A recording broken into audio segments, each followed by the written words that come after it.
Shalom, Israel. Most High in Christ bless y'all all. Happy Sabbath. We're coming into the Sabbath. I don't think the sun is quite down yet, but we are happy to be here again. Another episode of Bible, the Book of Our Fathers, the Book of Our Fathers. And tonight we're gonna go through a topic. The name of the topic will be "Discipline Now and Reward Later," or else we will be end up facing total self-annihilation. Okay, so I'm your host, Deacon Yalsop, and to my right is... Hey, good afternoon, Israel. I'm Captain Dakar. Shalom, everybody. Shalom, Israel. Happy Sabbath to you. I'm Captain Sariah. Hey, Shalom, Israel. Most High in Christ bless is Officer Eli. Shalom. All praises to the Most High, and we are all here, and we're going to go through a series of videos. And what I want to talk about is that the reason why I had the title named "Discipline Now and Reward Later" is because this gets into what is known as immediate gratification. Oftentimes, we as a people, we shun away from discipline. We shun away from putting in real work to get the results that we're supposed to get. What we tend to want to do is we want to reap the benefits of greatness, but don't want to put in the work required in getting it. So whenever we live a life like that, we will end up in a total destructive situation, and I want to talk about that as we go on. What I want to do at this moment, let me read a scripture to set everything up. All right, Deuteronomy chapter 28, verse 47. Let's read. Deuteronomy chapter 28, verse 47. Because thou servest not the Lord thy God with joyfulness and with gladness of heart. So understanding that the Bible is the book of our fathers, okay, being that it's the book of our fathers, the message and the writings in this Bible is literally being spoken to us. That's the reason why, I, as well as many of us here, all of us perhaps at IUIC, we make it the point for us to understand that this is our mail that we're reading. This is our business. So when we're reading the Bible, we are actually reading a message that is personal to us. And once we get that understanding, the words have a new meaning. It has an identifying meaning. You're not reading it as if you're reading about other people. You're reading it as a message that pertains to you. Read it again. Because thou servest not the Lord thy God. Because thou meaning you. Because we didn't serve the Lord our God with what? Joyfulness. With joyfulness. We did not want to do that. With joyfulness. And with gladness of heart. And with gladness of heart. For the abundance of all things. See, we had it pretty good when the Most High was blessing us. We were supposed to execute a level of discipline to make sure that goodness and the abundance of all things. We should have stayed on the path of being diligent and disciplined to guarantee the continuance in the abundance of all things. The abundance of all things was already in our grips, was already in our grasp, as you will. It was in our possession. And when we had it, in order to maintain it and keep it, we were supposed to keep the laws. We were supposed to keep the commandments of God with joyfulness and with gladness. But what ended up happening? We weren't joyful for the abundance of all things. We weren't glad for the abundance of all things. So that means we got lazy in terms of maintaining that discipline. And guess what happened? The abundance of all things began to leave us, and we went into captivity. Okay, this is the message that's being brought forth to us. Read it again. Verse 47. Because thou servest not the Lord thy God with joyfulness and with gladness of heart, for the abundance of all things. For the abundance of everything, the whole planet Earth was ours. And the only thing we had to do was maintain discipline and keeping the gladness and keeping the joyfulness in keeping the Lord's commandments. But we fell away from that joy. We fell away from that gladness. And what caused us to fall away from that? When we began to lack the discipline to make sure that the laws of God stayed in effect. Go ahead.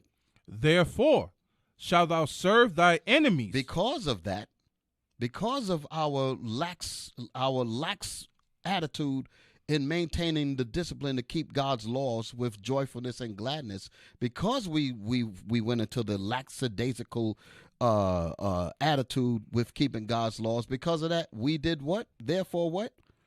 Shall thou serve thy enemies? Shall we serve our enemies, man? We served our enemies. We had to serve our enemies because we decided that we did not no longer want to keep God's laws, even though he was blessing us for keeping them. Wow. Go ahead. Which the Lord shall send against thee. Which the Lord shall send against us. Go ahead. In hunger. In hunger. So that means if we need food, we have to go to our enemies for it. Why? Because we were not glad for the abundance of our own food. When we had our own food, we didn't have to worry about that. And we did not exercise discipline, which was a prerequisite of keeping our own abundance. Because we did not do that, we lost the control of our own abundance, and we have to be fed by our enemies. Go ahead. And in thirst. And in thirst, you water. Every nation is supposed to be able to feed themselves and give themselves drink, and we had that in abundance. Go ahead. And in nakedness. And in nakedness and clothing, shoes, coats, dresses, shirts, pants. These we have to go to the other nations to get these things. This is amazing. This is really a rough thing to swallow, and this curse has gotten so bad because we still refuse to come back to the Lord and do what he said do. When we start playing these series of videos, you're going to see how bad it has gotten because we still do not wish to exercise the very discipline that we fell away from. When we fell away from that discipline, we went into all kinds of evils. Now we're living in a time period now where we're almost facing total annihilation. When we start going through these videos about our brothers being locked up in jail with no parents, the parents weren't there. The society treated them like garbage. And I mean, our brothers, and I'm mainly speaking about the brothers, but our sisters also are going through crazy things. You know, I got some information about that. You know, we got all kinds of psychological problems and mental illnesses, trying to be normal, trying to keep a normal posture in a society that has been totally turned upside down. Why? Because we did not keep the commandments of God. And because that happened, the earth went out of course. And when the earth went out of course, that means everything in the earth was turned against us. That's a heavy statement when you really think about it. The whole planet Earth was made for us. That's why the Bible said, for the abundance of all things. Mm-hmm. The whole earth was given to us. And the only thing we needed to do was maintain a level of discipline to keep it that way. And because we fell away from that, then the earth went out of course. When you read Psalms 82 and 5. When the earth went out of course, that means everything within the earth, all of the forces, all of everything was now being used against us. The nations are using the resources that we're supposed to have and feeding it to us. And we got to jump through all kinds of hoops just to get a crumb. That's where we're at now. And our young men are catching hell. Our women are catching hell. Our children are catching hell. Everybody's catching hell. Why? Because we have not come to the realization that discipline and diligence in keeping God's commandments is needed. We haven't gotten to that yet. And that's the reason why the Lord is going to continue to turn the affliction up. But I want y'all to pay attention to the series of videos so that you can really see the ugliness that's facing our people. Okay, some of these events happened years ago, but I want you to take another look at it so that you can see that things have not changed. The only change that you do see is the men that you see around this table and the men that's in IUIC that's trying to bring a change to the ugly reality that we live in this system. That's why you see us in the marches. And it's a hell of a fight. We got demons all over trying to stop this truth. Okay, but we are steadfast to hold the line, like Captain Sarai and y'all be bringing out. Hold the line. We're doing that because we understand that if we don't do it, we all will be dead. We have to do it. We have no choice. We have to do it because it has gotten to that point now. It has gotten to that point now. It's at the wire now. That's what I want you to see. Read on.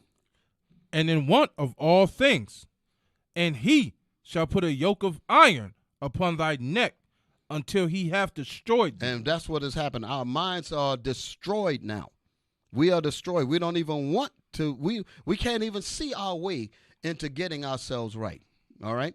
Captain, y'all want to say anything on that before we move on? Anybody want to drop something in there? Because we're going to throw the videos up there.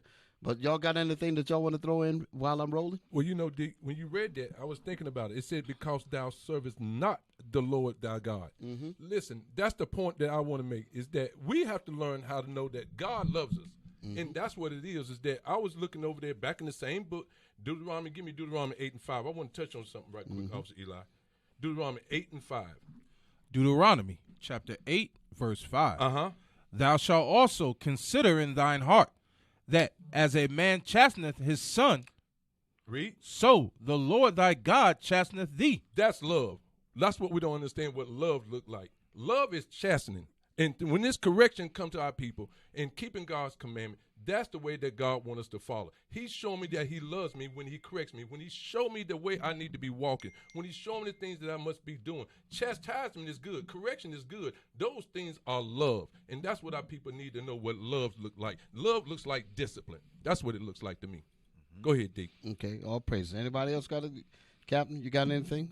Well, I give me Isaiah 51 and 20 just before y'all can just jump go. in. I ain't got to put the mic in your hands. You know what I'm saying? Fine, When y'all ready to roll, just drop it in. Yes, sir. So Isaiah 51 and verse 20. And a lot of times we read the Bible, we read these scriptures, but when you actually see them come to life, that's when it makes a difference, because there again, this is the Bible, the book of our fathers. Can you read that for me? Isaiah chapter 51, verse 20. Uh-huh. Thy sons have fainted. And that's what you're going to see on these videos. Mm-hmm. You're going to see that our sons have fainted. Basically saying they're not even conscious of what's going on around them day in and day out. Literally, they unconscious. When somebody faint, they unconscious. Am I right? Mm-hmm. Oh, praises. Read on. They lie at the head of all the streets. A lot of times we see our young men, they out there, they on the corners. You know, we see them all over, but, you know, that's what a particular place where you can always go and find our young Israelite men out there on the corners. Read on. As a wild bull in a net. As a wild bull in a net. They wild just like a bull. You can't even, you know, you mess around, step on his shoe. They looking at you. They mad, they angry. You just speak to them in courtesy. Hey, how you doing? You know, brother, what you speaking to me for? You know, or just the look a lot of times. But they're like a wild bull in the net because their state of mind. Why is that? When you read on, we're going to see. They are full of the fury of the Lord. Wait a minute. Say that again. They are full of the fury of the Lord. They are full of the fury of the Lord. They don't even know what's going on. The Most High is bringing these things upon them because, like you said, the discipline that we're lacking as a people, as a nation, in our sons, in our daughters, how important we need discipline. Is that it? The rebuke of thy God. That is the rebuke of our God. That's all I got, Dick, for now. Okay, all praise to the Most High. We're gonna move on, and Officer Eli, I know you got some things you want to drop. Did you have anything? Oh no, I'll wait till the videos come out. Okay, all right. Let's roll our first video because I want to talk about that. And as let's get it set up. Rather, let's get the video set up. The very first one about the 16-year-old kid. Okay, now we're about to drop that, but what I want to say before that is that we have gotten to a point about when we was reading in Deuteronomy, and I definitely want to talk about that part, Captain, that you brought up, Captain Sariah, about our sons have fainted. When you said that, I marked it down because I want to. There's a part of this video that I'm going to bring that thing up. But we have gotten to a point where, because of our coming away from God's laws, and our enemies have taken control of us, basically, and for the want of all things, he ruling over us totally. You know, there's something that we have to understand is that our past, our history was taken away from us. Okay, the history books don't really reflect about who we are. You go to the church is not teaching about who we are. You're not learning about who we really are as the people of God. We're not learning that at all. So here we are, a people that is robbed of our past. And then when we try to look into the future, our future is uncertain. We don't know, we feel like our lives are worth nothing.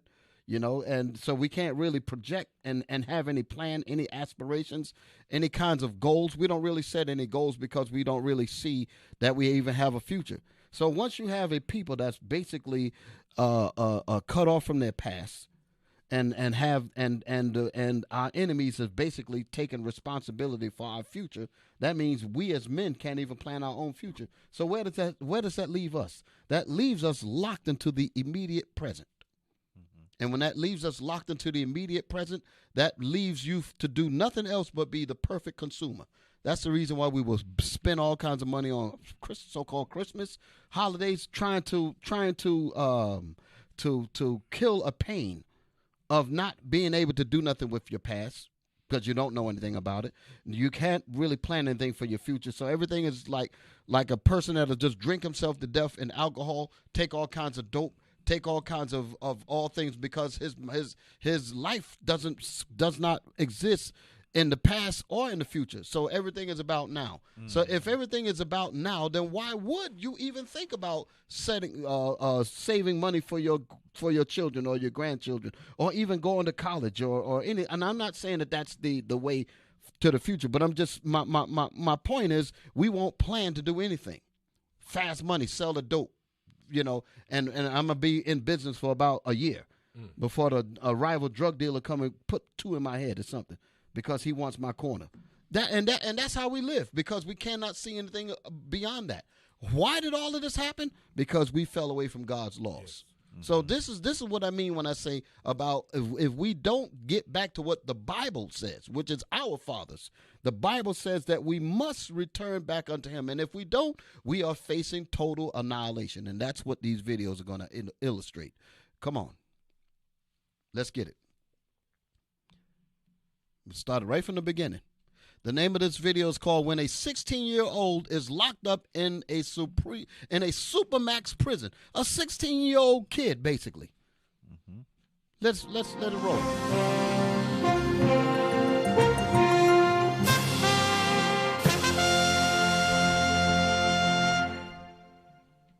Here's a glimpse into my past to help you better understand. It was mistakes that brought me to this place where they degrade men, and hands I would trade because it made me a slave. Bondage and a cage, frustration, I'm enraged. This was my last resort. I ain't no stick-up kid on my last Newport. No place to live. Here's a glimpse into my past to help you better understand. Everything that I am not makes me who I am. Pause it right there. He said everything that I am not, because he said a whole lot of stuff. This young brother, as you see, locked up, 16, and in this video, he goes. The story pans out to explains how he got here. So what we're finding out is that he made a point. He said everything that I am not have made me what I am. He's talking about the negative imagery. He's saying that I'm not an evil person. I'm not an animal, some wild beast. But these are the things that are portrayed about me, and that's how you see me. That's what I get out of that. But let it play on. Let it play on.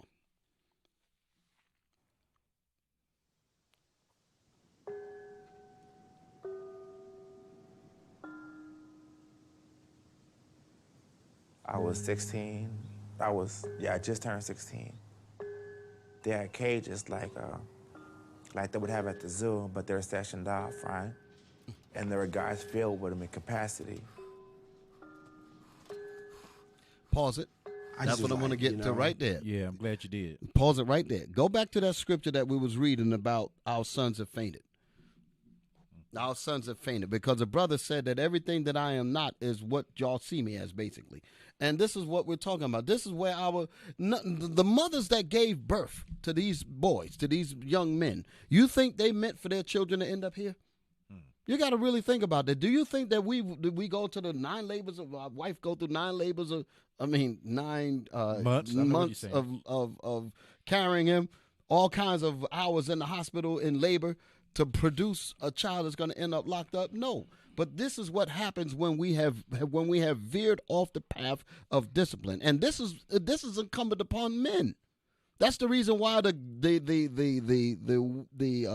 war is against our young men. You know, the war is against men, period. But they destroy our men as boys.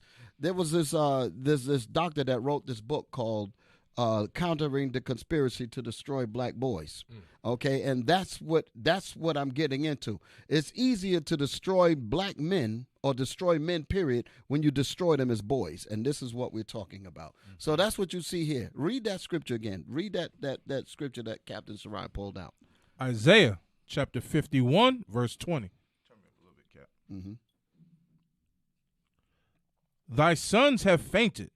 They lie at the head of all the sons. streets. Remember, we was reading earlier that this Bible is talking about us. It is our personal business. It is our mail. So the Bible, again, the book of our fathers, our daddies are speaking to us, basically. Our fathers are saying, listen, your sons, thy means your sons have fainted, meaning that they've lost consciousness, meaning that they don't know who they are. They don't know where they came from in their past. They have no direction about their future because their fathers are cut off. So they're just basically here. They're just basically in existence. There's no value to my life. Give me that dope. Give me that needle. Give me that marijuana. Give me that pint of Thunderbird or whatever liquors that they got out here.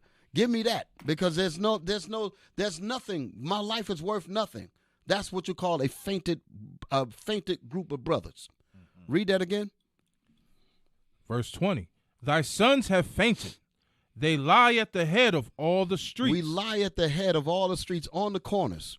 Huh? On the corners. Why? Looking for something to get into, because these men have not been charged with doing some real work, because the fathers are gone. The fathers are out of the house. The fathers are destroyed in the streets. Winos, dope addicts, drug addicts, in jail, murdered. Whatever the case is, these young men have no fathers, no guidance, no real guidance. Then they go to church and then the preacher act like he's feminine. They ain't doing nothing for these brothers in the street. They looking for real manhood, man. And they don't have that, so they lie at the street trying to make their own manhood. And then they end up right here in these cages. Okay? Read. They lie at the head of all the streets as a wild bull in a net. And that's how they treat our sons. They treat thy sons, like the scriptures say, thy sons have fainted. They treat our young men as if they are wild bulls. They call us wilding, wolf pack, super predator, things like this. How do you, and even in the schools, I got some videos that talks about the school to prison pipeline. Even the students there, they're going to school, but the school itself look like a doggone prison. Right. I'm in New York City. I see how I don't know I haven't seen really of the schools down here, but in New York particularly, the schools look like prisons. Police up there in the school, you got to go through all kinds of security checkpoints for you to sit down and read a book, man. That psychological imagery that you see, even though they're telling you, oh, you want to be a doctor, you want to be an architect, you want to be a scientist or whatever, or you want to be a manager, you want to be whatever. They're telling you that you can be that, but in reality, your reality that you see is basically saying, I'm never going to make it to any of those things, because I'm passing by guns. I'm passing by what those things called? Metal detectors. There's the stun guns, handcuffs, batons. That's what they're passing by. And you think you said, wait a minute, I got books in my hand. What the hell? I'm looking at all of this here. What, am I, some kind of beast that you got to bring this kind of stuff in here? But that's the imagery that is brought back to us. So that imagery gets into our head, regardless of what they tell you when you get into the classroom. The reality is that you walk into a gauntlet of people that are set up to control violent, wild behavior, and you will internalize that. You will subconsciously accept that imagery about yourself. Okay, so you're being lined up for prison. You would say the pipeline? The pipeline, yes, sir. Pipeline to the prison system? Right, it's in the school. I got videos on that. Yes, we're going to sir. get into that, Lord's will. And if we don't get it this week, because we got a lot of videos going down. If we don't get it this week, we're going to get it next week. We're going to stay on this topic for a while. And yes, last week, I was saying that was part one. We're going to come back. We're going to put all this together. So take even the information that we brought out in part 1. You can bring it on into this, even though the name of this topic is different. Your brothers and sisters, I hope y'all can get with what we're bringing out. So the scriptures say, as a wild bull in a net. That's how they treat our brothers, and that's how our brothers are now, because they have had no guidance. They have had no. They have not been reared. Haven't seen any fathers or anything. And this was a deep rooted ploy that happened primarily because we disobeyed God's laws, but it brought all the way up to now to where the fathers have been systematically removed out of the houses during the 70s, so you can understand. And from the 70s, the generation that came out of that brought on to exactly what we see now. So it was an effort, and it was a well orchestrated plan to bring our people to this right here. But because we were lazy and we did not really do what we should have done, we've allowed this system to continue to spiral us into a vortex of destruction. Now we're at the point where we're about to be totally annihilated. And that's why I wanted to put some of these videos up here so that we could see the reality of our sons and see where our sons are going. Okay? And just right quick, D, if you also notice, too, that, you're saying these are fatherless sons. Mm-hmm. But not only that, you see these men that's in the prison right now looking at them. They in there. 23, they in that prison 23 hours locked into a cell. Cage, right. And then they get an hour where you may see them doing this, what they doing now. They ain't out there shooting ball. They're locked in another cage like they, you see pit bulls and dogs and zoo animals locked in the cage. Mm-hmm. And not only that, these are probably majority of these men that's in there are fathers themselves. Right. And their sons back at home without them. Right. You see? And it says Supermax prison. I would say, what is a Supermax prison? Just right quick, it says Supermax is a term for a maximum security and describe the most secure prisons and prison units that house the most dangerous criminals. The most dangerous criminals. Sir. So in other words, these people they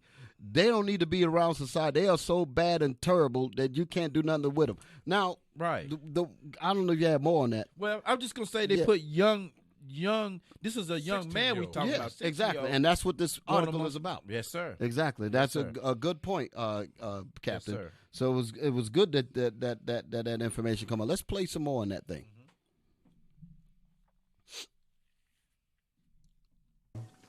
Yeah, I'm not one of them. I do not belong here. I do not want to be here. I want to go home.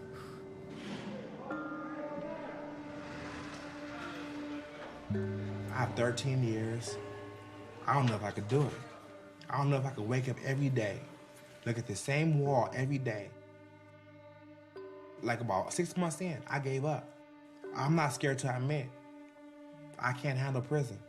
I'm not that strong.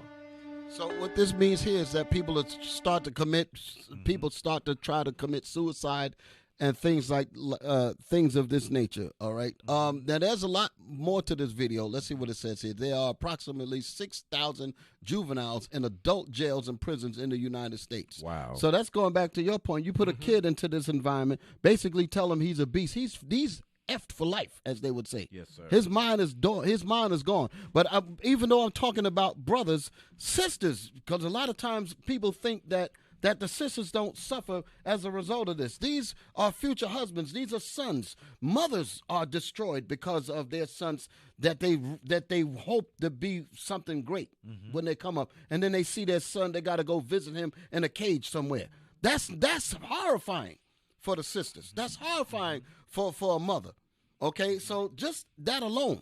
And not only that, she has to grow up knowing that there's hardly going to be any available black men for herself or even her daughters, because the majority of us are getting caught up in situations like this. How do we get here? By disobeying God's laws. When the Lord said in that Bible, when he said, in this Bible, I should say, when he says, gather yourselves together, gather together, O nation not desired, that is not a suggestive commandment. That is something that we must do. And if we don't do it, the Lord said that I will bring forth the decree.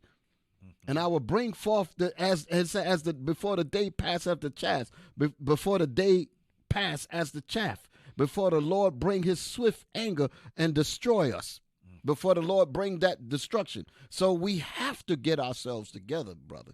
brothers and sisters. We have to. This is not a question about us asking. Mm-hmm. It's a must. Okay. Mm-hmm. You know, too, Dig, I just this really stirs my spirit because I've seen these situations quite a bit, you know, in my time growing up. So one of the things I also remember too that you said earlier about like the mothers, you know, the grandmothers. A lot of times they see these grandkids or they see these kids and they themselves don't see no hope for them in the future as well. Like you said, the mothers, the women, Right. you know, and a lot of times they'll succumb to it, and you hear that come out of their mouth and say, "Look at him, he gonna be just like his daddy." Exactly. You know, Exactly. and no positive, you know, Right. affirmation to, Right. to drive the kid. Basically telling him he has no future. Right. Exactly. So he said, if my mama don't believe in me, the Right. school don't believe in me, nobody believes in me, so I ain't gonna do nothing. Just give me the dope. Yeah, you know, Dick, you're right. When the scriptures were read a while ago, and I was looking at it, it said the head of all the streets. That goes into the heads of all the cities. This is going into all of our community. This affected me and my home. So it's not only just one city they showed in California. This is all over the United States. This is happening in every neighborhood. This is experienced in most of our homes. We have somebody that we lost through the penal system. You know, so we all feel affected. This we might have had a child that has already been through the penal system that have served time and have a record to this day. Play on some more on that video. And I want to get, there's another part of the same video that I want to get to, but play some more on that so we can get the gist of what this video is about. Go ahead. 6,000 in today's prisons. Wow.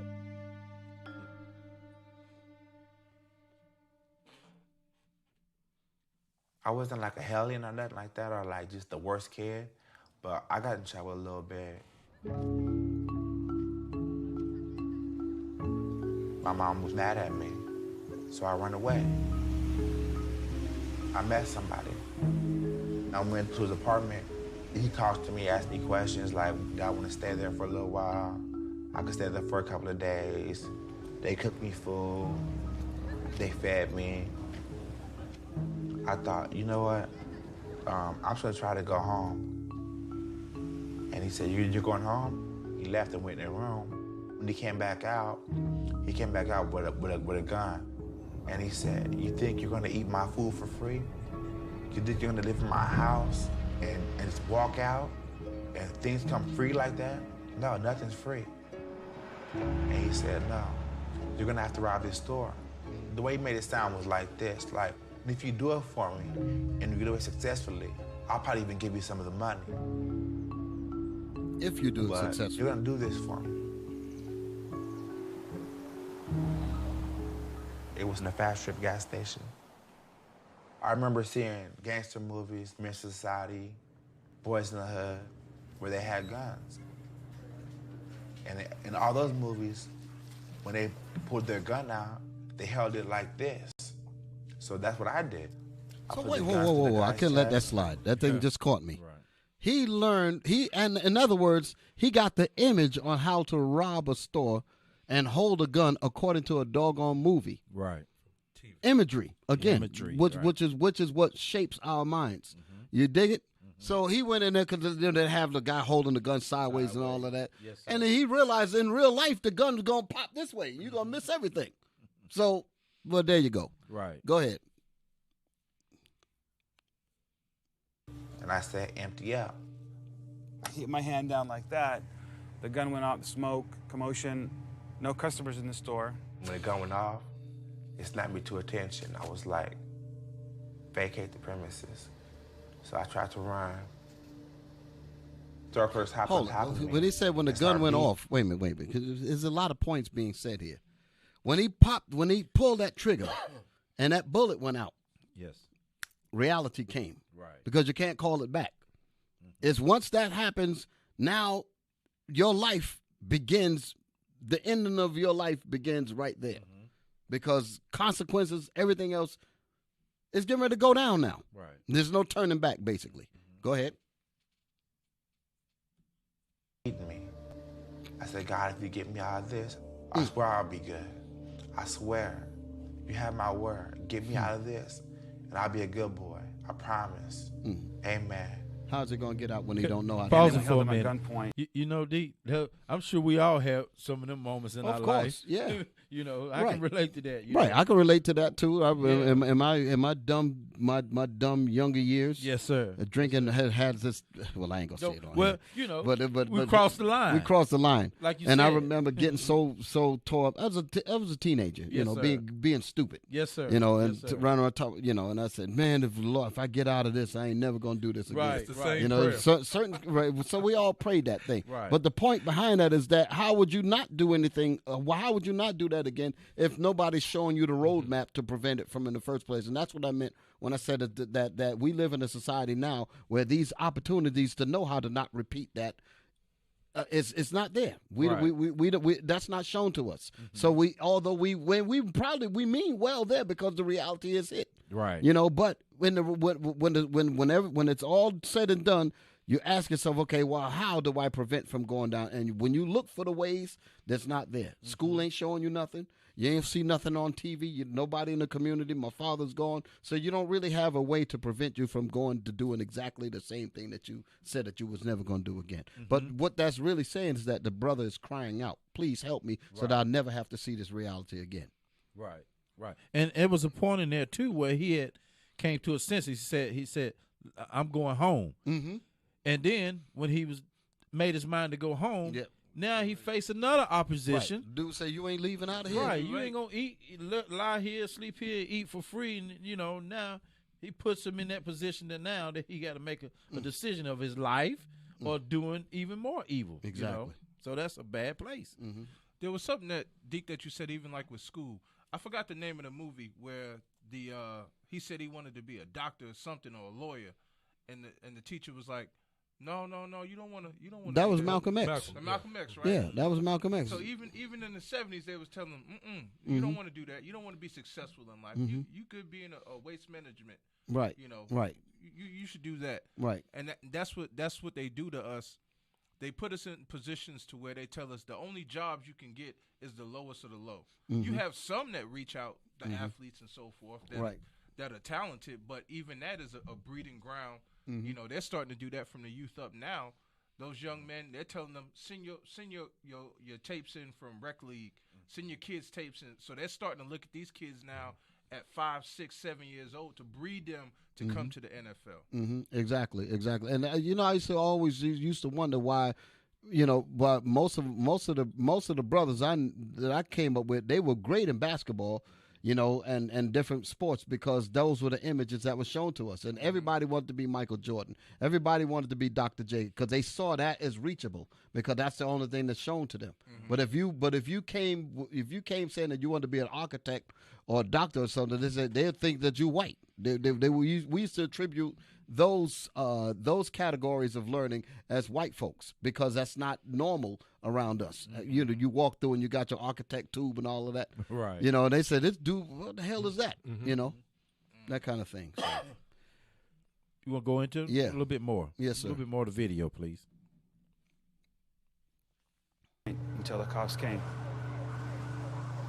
So they say they held him have at a lot of gunpoint adrenaline until running because maybe the people didn't hear that. He says so the kid was so nervous and so messed up that he missed. So they actually pulled guns on him and said, "You're not moving until the cops come." So they held him at gunpoint till the police came and took the boy. Go ahead. You have a lot of adrenaline running through your head at the time, so you're not really thinking until after. And then it all started sinking in that this is really a kid. 2 weeks earlier on March, they had passed a law. 2 weeks earlier on March 7, 2000, California had passed a law making it easier to prosecute juveniles as adults. Wow. The whole campaign went down during the 2000. That was during the Clinton, the 3 strikes law. All that stuff was coming out. Super Predator, all that stuff popped up then. Right. Okay. Right. Go ahead.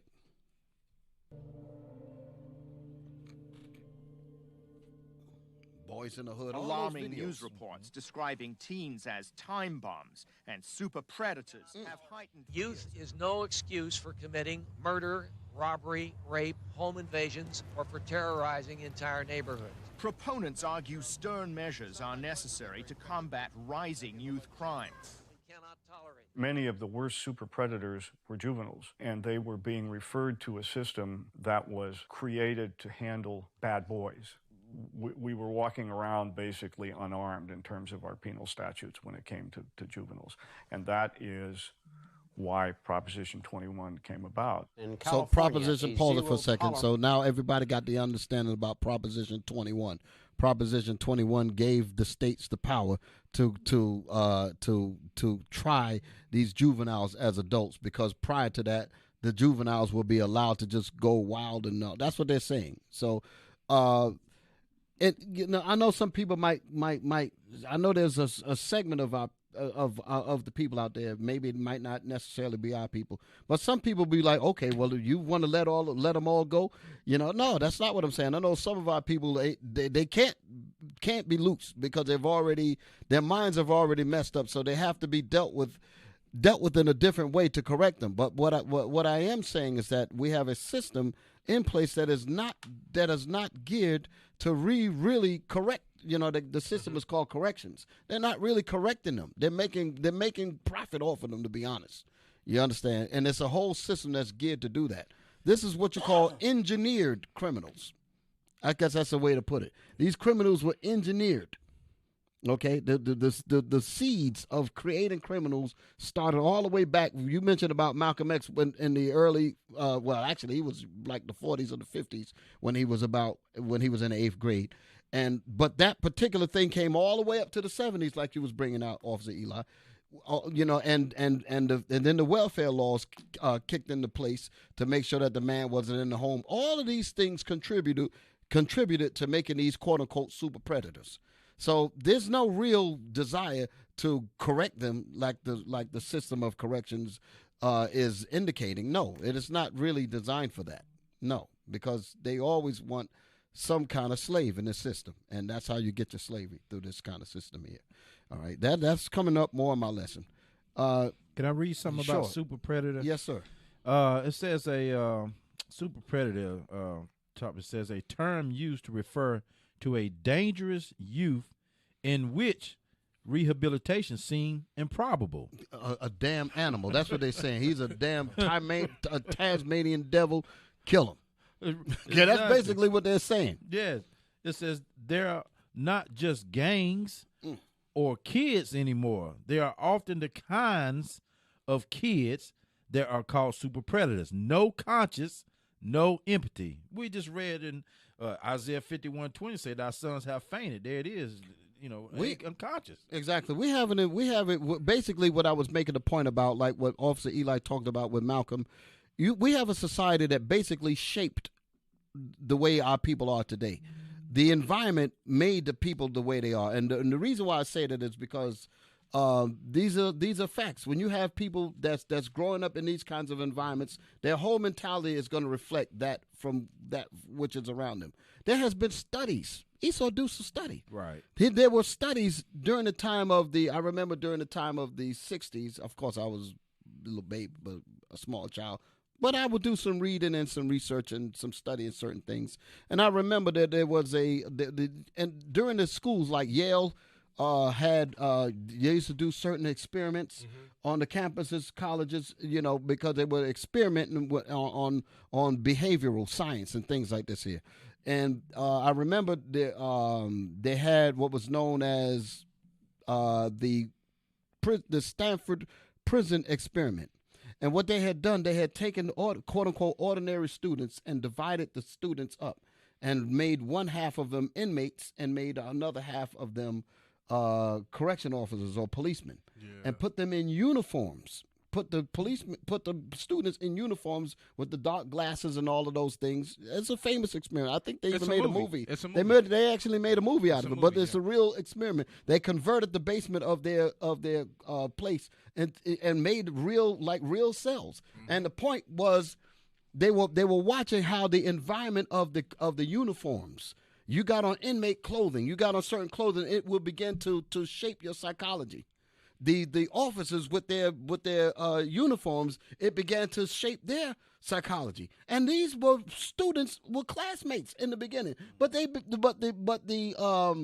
effects of the reality of their environment, of their clothing, for instance, and the batons and the things that they had, began to put in their mind that they really felt like they were as they were dressed. So my point is that when you send a child through a school system and all he sees is bars and this and that, that will begin to tell him that he's an animal. Just like it did in that experiment, it began to tell these men that they were real cops. It began to tell the other ones that they were real inmates. Go check that thing out. But it shows you how, what I guess they would call it, social science, on how it molds people's minds. Okay, and that's what imagery does. And that's the reason why it's so important for us to not indulge in negative imagery, because the danger of it is far beyond what you can even imagine. It's far beyond anything that you can imagine. So, Dick, you saying that they used also the clothing? Yeah. The reason why I say that because I noticed, like my son, when he started going to a charter school, they actually started wearing uniforms. Right. You know. Right. So I never really picked up on it. I thought it was a good thing, you know, that they was, okay, some type of order, like what we even have in Israel United in Christ. Exactly. You know, discipline, exactly. order in how we dress, how our women dress modestly. Exactly. Know? So, you know, but it's a lot more behind it. Absolutely. It's right. It's spirit. You know, we call it psychological in secular terms, but biblically it's the spiritual effect of the clothing. You know, that's why you want the woman to dress properly. You want the man to dress properly, because your spirit will have to adhere to the image that you're putting out. Nobody would expect for you to talk like some beast in the street when you're dressed up nice. Oh, Dig, I'm glad you say that. I actually saw where a sister had posted on Facebook, you know, asking other sisters, how do you feel now that you wear dresses and don't wear pants anymore? And a lot of the response I saw, that a lot of the sisters said, I feel more like a lady now. Exactly. I'm well respected at my job Exactly. to not do certain things that men would take the initiative to do, and I don't have to, you know, do it myself as a woman, you know. So that's heavy. Let's read that scripture, Deuteronomy 22:5. That's the reason why God has that thing written in that Bible. Yes, sir. Okay, even the law on the fringes has an effect. If I know I got these fringes on, I'm going to think twice before I commit, even if the evil is tempting. I said, but wait a minute, I look down and I see these fringes. I'm going to withdraw from this temptation of evil. Oh, praise. Read that thing. Deuteronomy chapter 22, verse 5. The woman shall not wear that which pertaineth unto a man. Because eventually it will change her spirit. She will act like a man in spirit. Go ahead. Neither shall a man put on a woman's garment. When a man put on a woman's garment, he put a dress on. After a while, he was talking about some tutti frutti, let me float through the tulips and all that BS. That's because the spirit of the dress has warped his head. And the same thing that happens with our women with these pants on. They put these pants on, they be like, move, nigga. Like they the man now. But the point is, clothes have a spiritual effect, or in today's terms, a psychological effect. Yes, you will mimic what you're showing. Right. Okay. Right. That's that the reason why Dave Chappelle. That's what I was thinking of right there. Dave Chappelle said he coming in the room and he said, "There's a dress in here. I ain't putting that on." Oh, all of the greats have done it, Dave. Like they told him, like to make it like he's supposed to go ahead and do it anyway because this one did it, that one did it. But he understood the effect of that thing. You understand? But this is biblical. Okay. So whenever again, when our environment shapes how we think and how we behave, and the cages all over the place. The way the prison look and all of that has an effect on us because we don't see no other kind of imagery to show us otherwise. Okay, but like I said again, I know we got some bad kids out there, and I know damn well that if you get near them, they're going to do some evil to you. We understand that, but my point is about dealing with the cause of what caused it. You dig what I'm saying? No, I know not to get to, because I know it'll happen. Our people got some real mean, wicked spirits on them. But I'm just addressing the cause to put an end to it. And that is incumbent upon us as men to look at the problem and do as men would do, stand up and be disciplined and change his nation according to the laws of God. Go ahead. Just a side note, it was the Stanford Prison Project experiment. That's what I said? That's the name of the movie. Right. Oh, that's okay. But that's the actual name, Stanford Prison Experiment. You can actually look that up. They got videos. You can read about it in certain articles and all that. But you pointed that there's a movie. Yeah, it's an actual movie. Wow. Wow, I never seen it. 2015. Okay, I got to check it out. Oh, I did hear about it. Forrest Whitaker played in it. I think was he a part of it? I don't remember the main character. I think somebody mentioned that to me. I do remember it being mentioned. But anyway, that's the point there. All right, so let's go on with it. California juvenile justice, Supermax prison. The boys are locked up. That's what we're looking at now. Go ahead. Lawrence Youth Crime Initiative is on the March 7th ballot. Opponents say the measure would sweep more youth into the criminal justice system in a state that already locks up more kids per capita than any other. These crimes are dangerous. What people have to remember is that a lot of people out there who are trying to make a living have a right not to be terrified. And their right, frankly, trumps an ex post facto sob story. Alonzo Thomas was the first minor tried as an adult under Prop 21 in Kern County. Was Alonzo a juvenile super predator? Absolutely not. Absolutely not. So that was his attorney. It surprised me why the prosecutor would file in adult court, because the robbery was botched. And it was botched because he's a 15-year-old youngster. Now, pause it for a second. I'm going to cross-reference something. I don't remember if it was last week, but I remember making a point about that there in certain counties or in certain places that if you was with a gang of brothers and y'all went to commit a robbery or something and somebody died or something, I'm trying to remember how the case went. You will be charged for that person's murder. Right. If the police had to kill him or something happened to him. That's right. You know, even if you yourself didn't do it. Mm-hmm. But just because you were there and you brought the elements of the situation that caused this kind of reality, the ringleader or the people that's involved in it were going to be charged with that man's murder, even if they themselves didn't fire the weapon or they even had the gun, just the fact that they were there. That guilt by association. I think right. you were sharing. Right, exactly. Right. So I wanted to make the point that all of these things go together. All of these things go together. And I was making a point. I said I can see where they're coming from, although I don't agree with it. But I can see the point that they were trying to make in indicting the person, even if he didn't have the gun, because they're saying that the situation would not have even taken place had you not even come out to do this crime. So because you decided to do this crime and people end up dying because they had an interaction with you, you're going to be charged with this man's death, even if the police had to kill him. Yeah, that kind of stuff. So something to that effect. It was the Illinois or something. I forgot the county, but what he said was something to that effect of. I'm trying to remember how so I don't say it the wrong way. He stated it in a way. He said that considering the outcome, right? Meaning either y'all would have got away with it, somebody would have got shot. Like the potential outcome that somebody could die, right, or this could happen from this particular action, right, is enough to charge all the rest of them. Right. That's what it was. They were talking about the potential of it going further. Right. You're right about that. Forgive me, brothers and sisters, but I knew that there was a correlation to what I was trying to bring out. But Officer Eli, you brought it home. All right. So we were in the video. So I wanted to get to a part. Let's play a little bit more on this, and I wanted to get to another part of you know what? Move the cursor up.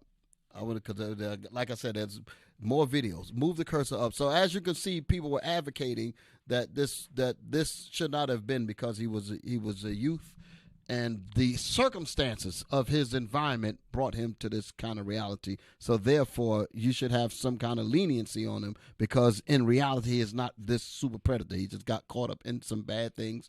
And perhaps we meaning the state, should offer some rehabilitation to really help this young man out. So this particular video goes into that at near the end. But move up to about 40. I want y'all to see something. And granted, this was his first offense. Right. He had no priors. Mm-hmm. Move on further. Y'all should watch this. The links are here, or y'all can see the name of the videos. Y'all should be able to catch some of these videos. By the way, his brother was a wide receiver for the Washington Redskins. Right. So that's what they were talking about there. So move on further. There's a section in there where it says 4 years later. Skim some more. there's a section when it said about 4 years later. I want you to see. It might be coming up. Ho. Back up. Because I thought I had the time. Back up a little bit. It was around that point there. Let me see. Play it. Let me see something. Some are antipsychotic, some are antidepressant, and Back it for up some. anxiety. I think back it up some. Go back it up a little bit. There was a part when they had the black words up there when they said 4 years later. And I didn't mark the time because the time wouldn't show up on his phone for some reason. Y'all say something because it's something I want y'all to see. I think it's important. Y'all can speak it. I have to look for this section of the video. Well, I'll tell you what, too, D, we're going to go into a break here. Okay, in that'll about give 2 me time minutes, to look for it. And that'll give us a chance to find that. So we appreciate y'all staying tuned with us here with the Bible, the book of our fathers. If you could, give me Isaiah 42 and 22. Isaiah 42 and 22. Isaiah chapter 42, verse 22.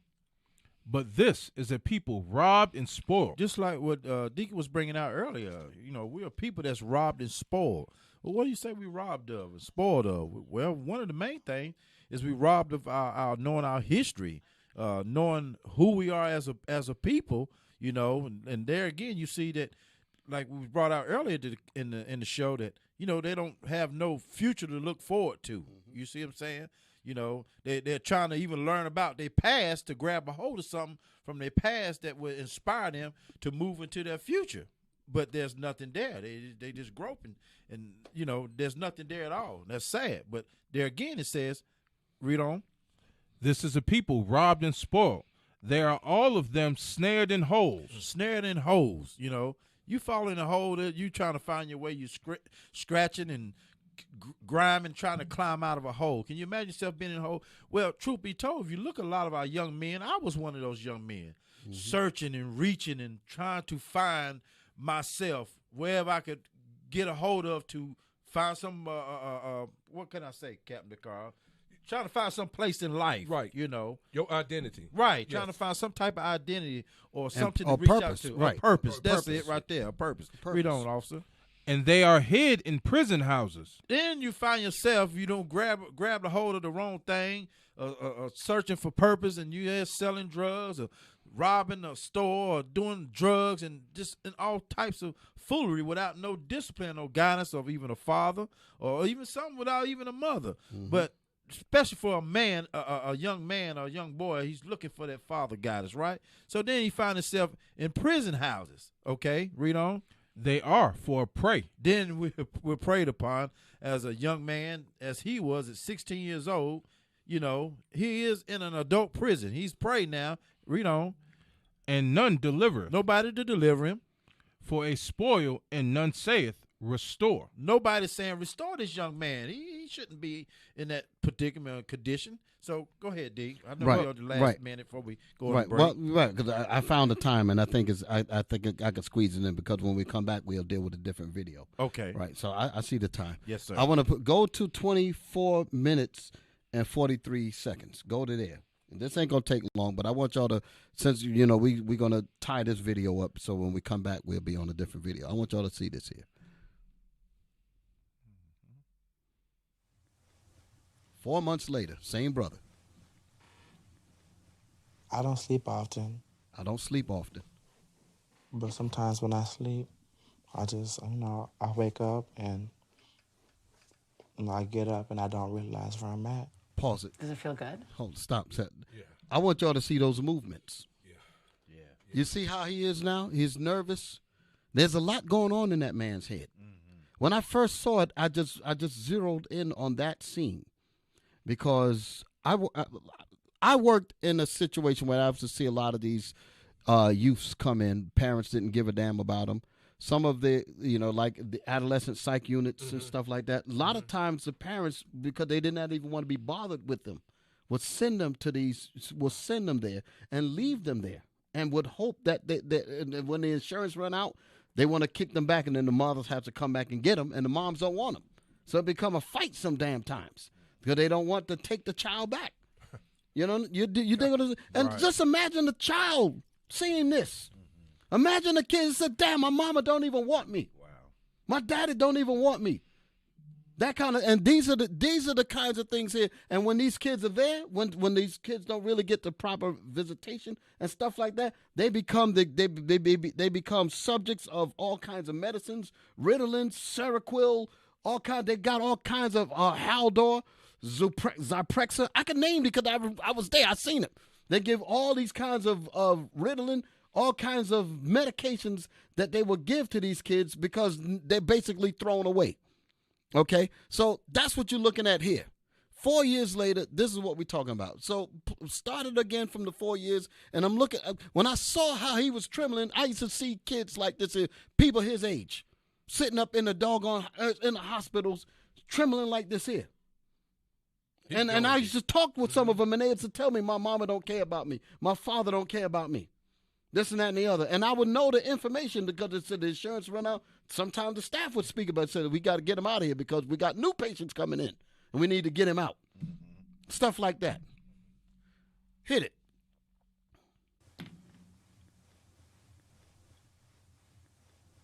I don't sleep often, but sometimes when I sleep, I just, I wake up and I get up and I don't realize where I'm at. His hands is all that. Does it feel good? All that. Does it feel good? To realize you're not in prison anymore? No. Because this is worse. I would think that would feel good. Yeah. Just grilled that young man. Yeah. To remember that you're free. That's another thing too. Yeah, it doesn't feel good. Yeah.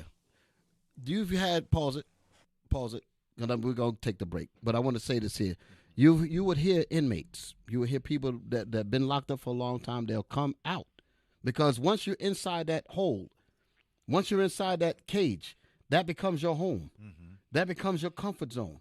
That becomes your world. You will make normality, like I talked about. I forget where, but you will make that your norm. And then you're released. Now you got to go back into the world that don't give a F about you. You got to make it, and that's terrifying to you. And a lot of these, in their mind, they be like, I need to go back home to the hole where I'm comfortable at. And that's why a lot of times when these inmates are leaving, the people are leaving, the other inmates and the people in there say, you'll be back. Because they know that when they get out there, they're not going to be able to function because time has moved past them. First of all, they went in with no skills. They damn sure ain't going to come out with them. So the world is terrifying to these men.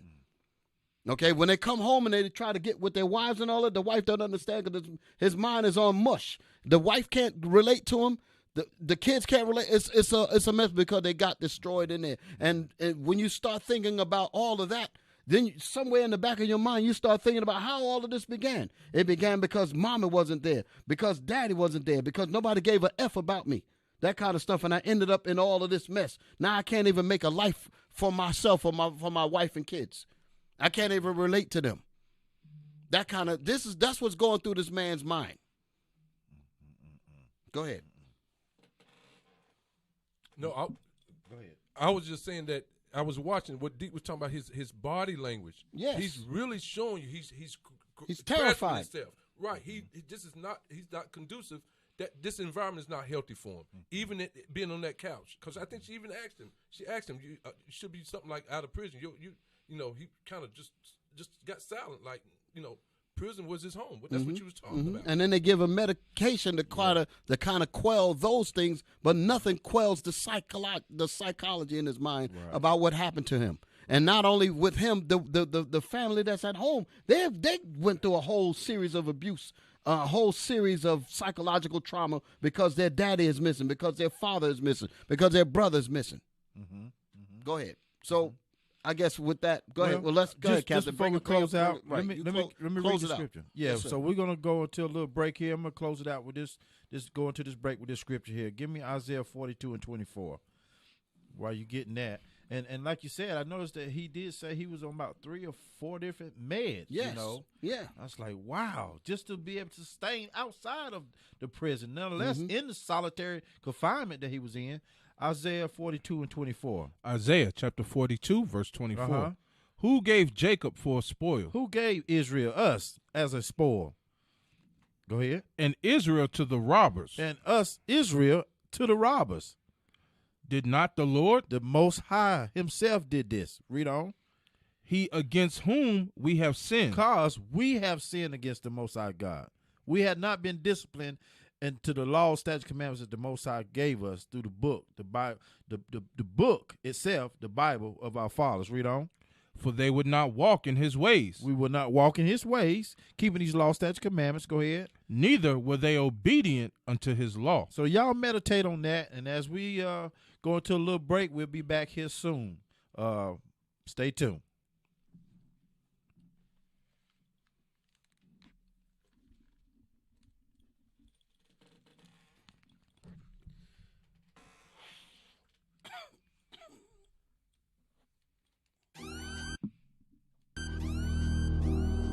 Shalom, Israel. Most High in Christ bless.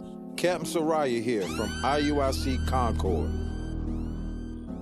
As a reminder, Passover 2020 is being held, that's right, in Charlotte, North Carolina. And you know it's going to be live. Leadership going to be on deck from bishop down to the captain. And that's just the beginning. Every single thing from Passover 2020 will be on point. The Passover lamb, entertainment, the fashion show, and much, I say much, much more. All praises. I can't wait. Not to mention the Carolina's very own radio show, the Bible, Book of Our Fathers, will air live. If you haven't already, reach out to your camp leader for the registration info. Get registered, and we'll see you there. That's my time, Israel. With that, I say shalom.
Shalom, Israel. We're back. And I want to just go right into our second video.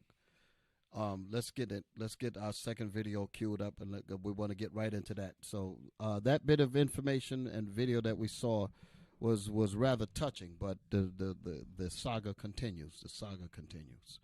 All right. Look at our second video. Let's see what we got. Yeah. Is that it?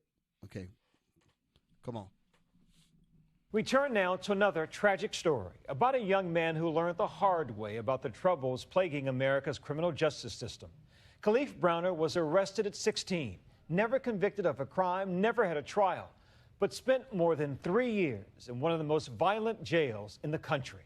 Tonight, here is Khalif in his own words. So hold on. We got voices on the mic. I don't hear myself. Can y'all hear me? Yes, sir. Okay. So here we have another situation. Now this young man, many of y'all know about that, and I believe Jay-Z, the rapper, the brother, he did a documentary featuring this brother here. So that was good. I give Jay-Z props for that, definitely. But here's a situation to show you the criminal justice system, period.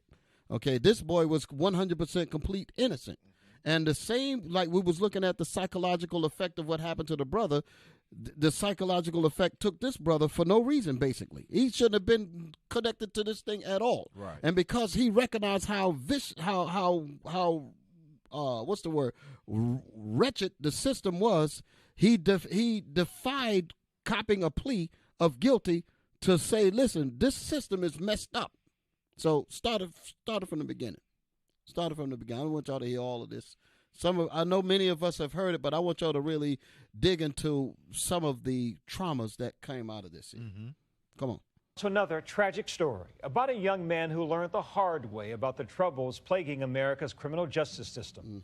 Khalif Browner was arrested at 16, never convicted of a crime, never had a trial, but spent more than 3 years in one of the most violent jails in the country.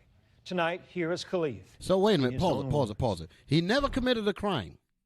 He never pleaded guilty, and he never received a trial. So while he was awaiting trial, he had to sit in Rikers Island, basically. That's where the prison was. He was in Rikers Island for 3 years. So while he was in Rikers Island, all of the ugly reality of Rikers Island is being pressed into his psychology. For nothing, because he shouldn't have been there. Okay? So roll it. You're supposed to be innocent to prove guilty, but the way the system is you're guilty to proven innocent. Little did we know Khalif Browner was already dying inside the day we met him. At the easy age of 22, he'd already learned more about America's criminal justice system and endured more than any soul should ever have to. That's Khalif there on the floor inside Rikers Island, New York City's most notorious jail, beaten by a gang of fellow inmates, all caught on camera. At the age of 16, he was arrested and sent here for allegedly stealing a backpack. It was like hell on earth. We were beaten, stomped by the correction officers, and they was just beating on me. Beatings captured on surveillance video obtained by the New Yorker magazine, which first brought Khalif's story to light. In this video, we see him being escorted to the prison shower. He appears to speak to the guard, who in seconds is seen slamming him into a wall and then to the ground. And I cried myself to sleep because it's like, I want to go home, and it's like they're not letting me go home. To go home, Khalif's mother, Vanita Browner, needed to post bail of $3,000. Money, she said, she just didn't have. What was your reaction when you heard that your 16-year-old boy was being sent to Rikers Island? My heart dropped. You know, I had heard so many horror stories about Rikers, and all I could picture was him getting hurt in there. Court records show Khalif had attempted suicide at least 6 times, spent 1,110 days behind bars, more than 800 of those in solitary confinement. His court date postponed more than 30 times. He endured all this having never been given a trial, never convicted of a crime. Finally, in June of 2013, all charges against Khalif were dismissed. But his experience exposed a troubled criminal justice system and the brutality of life behind bars. I think at some point, almost a reckless disregard by the prosecutors in this case. They didn't care, Byron. They saw his file. They saw that he was in jail. And he'd probably take a plea, and they were hoping he'd take a plea. The judge told me that if I plead guilty, I would release from jail that same day. But I didn't do it. You're not going to make me say I did something just so I could go home. When we first met him, November of last year, he was doing better, he said. Earned his GED, started classes at Bronx Community College, pulling a 3.56 GPA. But the psychological trauma Stop. A 3.56 GPA is basically a straight A student. That's right. That's an A student. That was his, I guess that was his GPA. That was his grade point average. That's damn near for what they call a 4.0. 4.0 is like the top. So this is the kind of mind that he has the potential to roll with. He was very intelligent, D. Exactly. Okay. So he was trying to do a good thing by standing up for others who will go through the same thing. You dig it? But the psychological demons, just like we talked about in the other video, took place on this young man as well, as you will see as the video go on. The reason why I'm bringing these videos out is because why is all of this reality our reality? Because we did not adhere to the discipline that God told us to do. And because we didn't do that, and we ended up in this mess that we're in now. And what do you think it's going to take for us to get out of it? We're going to have to turn and do what this Bible says, and we're going to have to be pragmatic about it. It's a word I haven't used in a while. We're going to have to be pragmatic. In other words, we got to do it regardless. Because if we don't, we're going to be dead. Right. If we don't do it, we're going to be wiped out. If we don't be disciplined enough to say, listen, we have to do it, period. Because if we don't, we're going to be dead. There would be no black men. There would be no husbands. There would be no sons. Damn it. Somebody got to stand up and say, where do we draw the line, man? How much of this death do we have to see? And you notice what Deke is talking about. Both young men had the same thing in common. Get me 7:14 Chronicles. Both of them said the same thing. The first 16-year-old said it, then the second 16-year-old said it. That's what our people have to do. We have to repent and let's go home. That's what they were saying. The first one said, I want to go home. This young man said the same thing. He want to go home. Read that for me, 7:14 Chronicles. Second Chronicles? Second. Yes, sir. Because our people need to go home. We need to go back to these statutes. We need to go back to these laws. We need to go back in home and repent to our Father and get ourselves right. Read that, Eli. Second Chronicles, chapter 7, verse 14. If my people, which are called by my name. If we just know that we have elders, we know that we have leaders in our community, those that can teach us, show us the way home. Read on. Shall humble themselves and pray. Get our minds right. Read. And seek my face. Seek the face of God, because we have elders in our community now. We have leaders in our neighborhoods now. We have those that's repenting and showing our sons and daughters how to get their minds right. Read on. And turn from their wicked ways. That's what we have to do. Come out from these nations. Come out from these people and come back and gather ourselves unto the one name that we're the chosen Israelites. Read on. Then will I hear from heaven and will forgive their sin. Read. And will heal their land. And then we can be healed as a nation of people when we come back together, one spirit, one mind.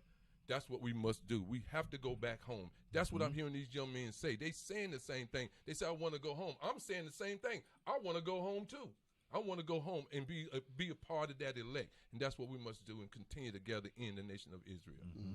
That's what I got, Dick, on that. Play on, unless y'all got something. No, we go on with Khalif Browner. Some more in there. He's hit it. And its toll. And when he first came back home, it up again, because we want to hear the words. Because we were talking. Back it up. Get him. Jail had taken its toll. Jail had taken. He was making a point. I'm sorry. I'm talking with. I want to make sure that the people at home, are hearing these words. Get it again, because I want you to hear what they're saying about him. Back it up. Get that whole scene. Him being on the subway. Oh, wait, click it. I didn't do it. You're not going to make me say I did something just so I could go home. When we first met him, November of last year, he was doing better, he said. Earned his GED, started classes at Bronx Community College, pulling a 3.56 GPA. But the psychological trauma from jail had taken its toll. And when he first came home, he would just walk the four corners of the driveway. You hear animals do that have been confined to a space. Pause it. Walk the four corners of his driveway. That's that damn cage I was talking about earlier. Right. Because that's what he's used to. That's it. Go ahead. And I had to watch my baby go through all of that. In the last year, Khalif grew depressed, deeply paranoid. You know, deep down, I'm a mess. I feel like I'm a grown old man. And then 2 Saturdays ago, 2 years after his release from jail, Khalif Browder hanged himself with an air conditioner cord in his home in the Bronx. He was 22. I didn't know what to do. Can you imagine finding your son and he's hanging with his head back? Khalif's death made national news, and messages of outrage mixed with sympathy flooded social media. John Legend wrote in an op-ed that New York failed Khalif. Lena Dunham Instagrammed his photo and called for reform. Our interview with Khalif went viral on Facebook. What we now know is that Khalif was due in court to face new charges of disorderly conduct the week he took his own life. His family said he was scared to go back into jail. By now, the beatings he endured in Rikers had been seen millions of times online. What did Rikers do to your son? It destroyed him. It destroyed him mentally. It's not so much. Hold it. It's not so much about what Rikers. That's another. I just thought about it. It's not so much what Rikers did. The whole society played a part in shaping the reality of what happened to, because he was looked at as a criminal when there was no proof. Right. And he went through all of that. So, like I said, the educational system, the media system, all of these things makes us a criminal, makes us a super predator, makes us a wolf pack, makes us a demon, makes us an animal that need to be in a damn cage. And we don't even have the discipline to fight back. And when I say fight back, let me tell you exactly what I mean. We know damn well that a lot of our sons are targets, and yet we're going to continue to break God. Give me Jeremiah 10. Give me Jeremiah 10. Jeremiah the 10th chapter. A lot of our people went and celebrated Christmas, and we teaching the facts about Christmas was based on damn slavery. What are you talking about? Come on, read that. Jeremiah chapter 10. Jeremiah chapter 10, verse 1. Hear ye the word which the Lord speaketh unto you, O house of Israel. Thus saith the Lord, learn not the way of the heathen. Learn not the way of the nations. The Most High, again, is speaking to us. We're the recipients of this word that's in this Bible. We're supposed to adhere to what's written in this Bible as the message directed towards us. God says, don't learn the ways of the nations. Let's see what the ways of the nations is. Because a lot of our people did exactly what we're about to read. Come on.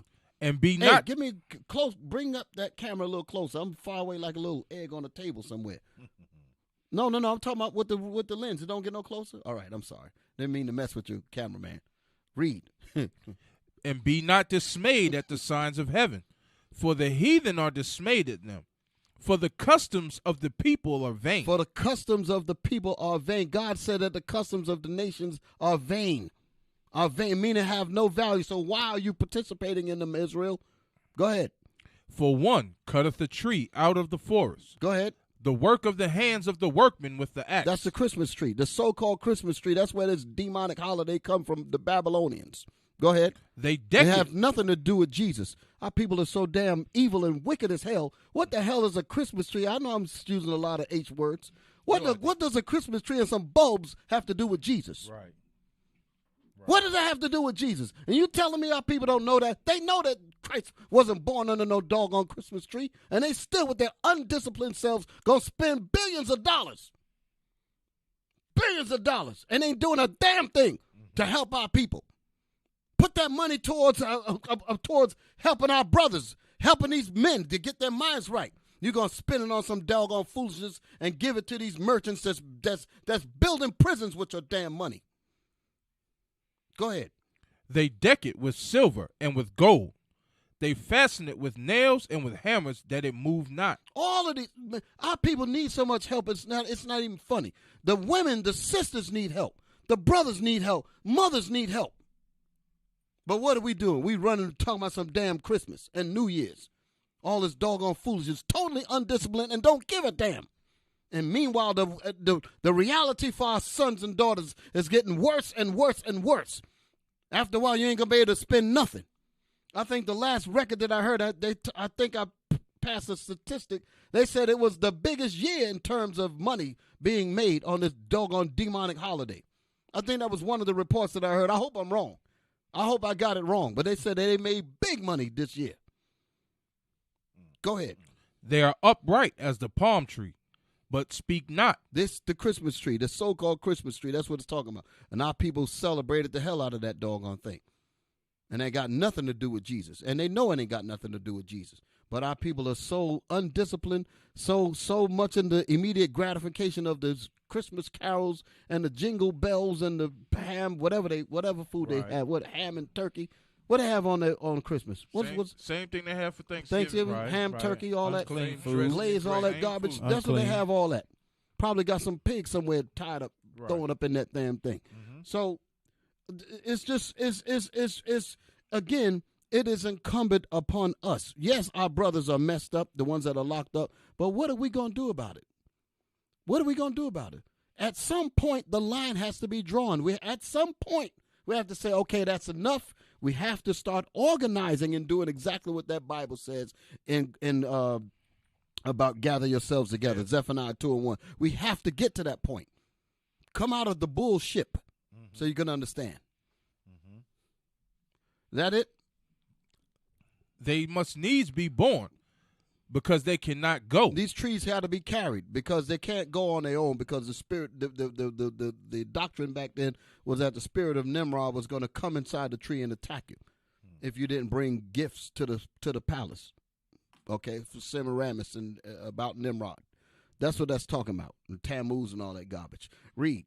Be not afraid of them. Be not afraid of the tree, because the spirit of Nimrod ain't going to come in the tree and do nothing, because there's no spirit in the tree. This was Jeremiah telling the silly Israelites that was being pushed, that wicked doctrine was being pushed on our people back then. That's what's going on here. Go ahead. For they cannot do evil, neither also is it in them to do good. The tree can't do evil to you, and it can't do good to you. Okay? And that's why a lot of people don't even realize that in some of these doggone dumb Christmas carols, they're talking about, so he knows when you're sleeping, he knows when you're awake, he knows when you've been bad or good, so be good. How in the hell did I remember that garbage? Okay? Yeah, because they basically saying Nimrod going to get you. If you were good, he going to take care of you. If you bad, he going to chase you. It all come out of this garbage that we're reading here. And you know it has nothing to do with Christ, because this is in the book of Jeremiah. Exactly. They know that. The preachers, that's showing, again, that's why I say that the brothers that on the corners, they can't go to the church. Here we, just like you pointed out, this is the Old Testament. Christ wasn't on the scene then. So how in the hell is this his birthday? You wicked demons. How in the hell is this his birthday? And you know that. And the gutless preacher won't even say that. He be right there in the church and won't even mention none of this to his whole sea of lost people sitting there. Got a damn Christmas tree damn near on the altar. Yeah. Go ahead, man. Before I get us shut off. Let's go with the video. Come on.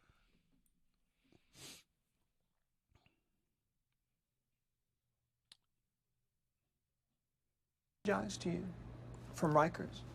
No. From the prosecutor's office? No. Did she get an apology? That's the question. She asked the question. Byron asked it. That's Byron, right? What's his name? He asked the question, and he said, did you get an apology from Rikers? Did you get an apology from the city? That's what's happening here. Because the video cutting in the middle, people might not remember or didn't put the pieces together. Go ahead. Mentally. Has anyone apologized to you from Rikers? No. From the prosecutor's office? No. What do you hope happens now? I want them to be responsible, to admit that it was their fault that my son is dead. He spent 3 years in hell. It sounds like you're in that hell now. I will be in hell until the day I die because I found my son hanging. If your child is murdered, you have an immediate anger towards that person, and you want that person found, you know, and pay for what they did to your child. It's not one person, it's a whole system that destroyed my son. There you go. She finally And said it. I didn't think she was going to say that. She's 100% properly. Right. She's 100% correct. It's a whole system that did it. And you're going to ask me, did the city apologize? The whole doggone city, the whole system is wicked as hell. You teach our babies that we're nothing. We walk the streets, we'll get treated like nothing. You look at us like nothing. Hell, we hate the own color of our skin. Our women are walking around with some damn blonde hair looking like a bumblebee. And she thinks she's looking like something, like she looking like she's sane. Right. Stuff like that. Why is it that our people are doing this kind of stuff? Because the imagery of our people is destroyed. Go ahead. Go ahead, brothers. Look at the pain on her face, man. That's horrible. That's horrible. All to pay. I deeply wish we hadn't lost him, but he did not die in vain. New York did away with solitary confinement for 16 and 17-year-olds. Plans were announced to fix crowded dockets in courts to ensure the right to a speedy trial. There are also calls for change to the cash bail system. Currently, only 12% of defendants in New York City make bail. We're in a quest for justice right now, Byron. Did y'all hear that statistic? 12% of those inmates make bail. And it's talking about black people mainly, because that's the majority of the people that's at Rikers. And if they're speaking about Rikers particularly, but 12%. You can go for ages digging up how wicked this slavery, because that's basically a slavery system coming out of the 13th Amendment. We're going to talk a little bit about that as well. But there's something that a lot of you probably don't know. Okay, a lot of people talk about the amendments to the Constitution when they speak about the first 12 articles of the Constitution was basically for white America. The 13th, 14th, and 15th Amendment and so forth was basically about the bringing in the blacks and doing certain things for them. Okay, that's a little bit of history that perhaps we'll touch on. If not in this episode, we'll touch a little bit about that as well. But the reason why I'm saying that is because some of y'all may be familiar with what's known as the Dred Scott decision, and I remember having this discussion a while back, and I was talking to somebody, actually a cousin of mine that actually went to law school. He's a lawyer, taxation, making big money. But anyway, when I was telling him about this, he was trying to say that that the amendments to the Constitution later basically trumped this. On paper, it did, but in reality, it didn't, and that's what I wanted to talk about here. I guess I'm going to let this play out because there's a lot of information here, but I wanted to read it. This was dealing with the Dred Scott decision, the 1856 term. It was a U.S. Supreme Court decision where you had Dred Scott versus Sanford, and he was trying to sue, and they were saying you can't sue because basically slaves don't have any rights. So that kind of thing. So that was the point. They said upon a writ of error to the Circuit Court of the United States, and there's a whole transcript here. And there were certain segments that I wanted to bring out of this thing here, and I'm gonna bring them out. Probably not now, but I'm gonna bring them out, and it's going to show you that what's going on in the Constitution, what's going on in this country today, it is absolutely according to what this document is saying. Although they had the quote unquote abolition of slavery and the amendments and so forth, and that's the reason the 13th Amendment with that loophole in it basically is what this thing is going into. All right, should I read it? What time? Oh, we still got about another what? Yeah, 30. Yeah, let the rest of this play. I think I'm gonna touch on a little bit if the Spirit lead me to. Mm-hmm. If the Spirit lead me to. I know we don't like to get into long things like this here. We like, but go ahead. Let's see how the Spirit lead. Go ahead. 12% of defendants in New York City make bail. We're in a quest for justice right now, Byron. Paul Prestia, who helped Khalif file his civil suit against the city, says it's not enough. Reforms are all nice and well, but admit you did something wrong here, because that was always Khalif's message. How many young men have to go through this? 99% of the critics, they'll talk all that junk. I promise you, they wouldn't have the courage to do the job that the correction officers do. Bernie Carrick knows the system from both sides. The former chief of the New York City Police Department, he also ran Rikers Island for years. And as a convicted felon, he spent time in solitary confinement. As someone that spent 60 days inside solitary confinement, it creates paranoia. It makes you insane.